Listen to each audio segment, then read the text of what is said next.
Welcome back to Tipping Point. I'm your host, Kara McKinney. Lefties can cry all they want about decolonizing Thanksgiving and turning it into Truthsgiving, but it's still going to cost them in this economy thanks to their guy. With Biden inflation, Turkey Day will now run families about 25% more than it did back during those scary fascist days of 2019 when the bad orange man was in office. Honestly, it beats me how people still fall for this kind of stuff. Do fascist dictators want you having more money, i.e. economic freedom, or do they want you broke and relying on the government for everything? And then now think, who made you richer and who made you poorer? I think it speaks for itself. So how's that for a truth giving?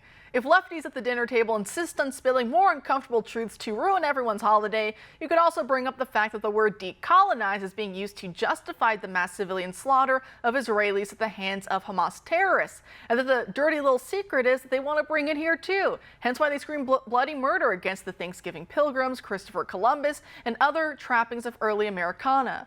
Progressive activists are literally saying right now, you can go pull it up for yourself, what, you thought decolonizing meant strongly worded letters and peaceful protests? No, it meant this, as they point to the Hamas atrocities of October 7th. Other truths one could bring up is how the pilgrims in the 13 colonies were good, actually. That they, by and large, bought their land from the Native Americans and worked with them on learning about the land they had fled to in order to escape from religious persecution back home in England. The question of manifest destiny through war and conquest came later in our history, and it was the same law of history that Native Americans have been practicing against each other since time immemorial. So let's not all of a sudden cry foul now, because the only foul I want is turkey. So let's cut the truth-giving nonsense, because it's not about the truth at all. It's about subverting the truth for a lie. And instead, let's be grateful for what we have this Thanksgiving. As the Pilgrims and their Native American friends gave thanks to God on the first Thanksgiving back in 1621, we can also remember the technical first Thanksgiving on what would become American soil.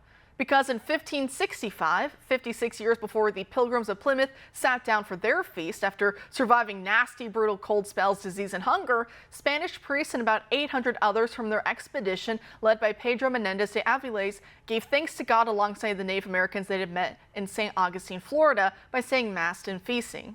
So joining us now to discuss is regulatory attorney and former corporate executive Ken Davis. Ken, thanks for being here tonight. I'm delighted to be here. Great. So talk about rewriting history before our very eyes. Biden's White House press secretary, Karine Jean-Pierre, she whipped out a menu for the press pool and told everyone that thanks to Biden, this will be one of the cheapest Thanksgivings ever. Ken, does she think we're that gullible? Well, they think we are. They certainly hope we are.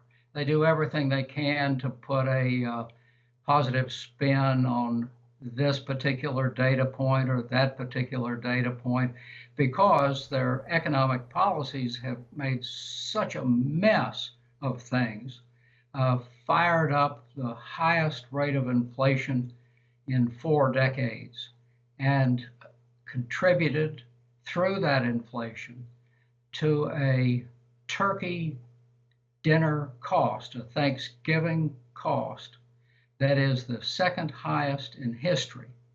Now, I don't know what particular numbers that the press secretary, KJP, was trying to pick out of the air, but they just don't compute.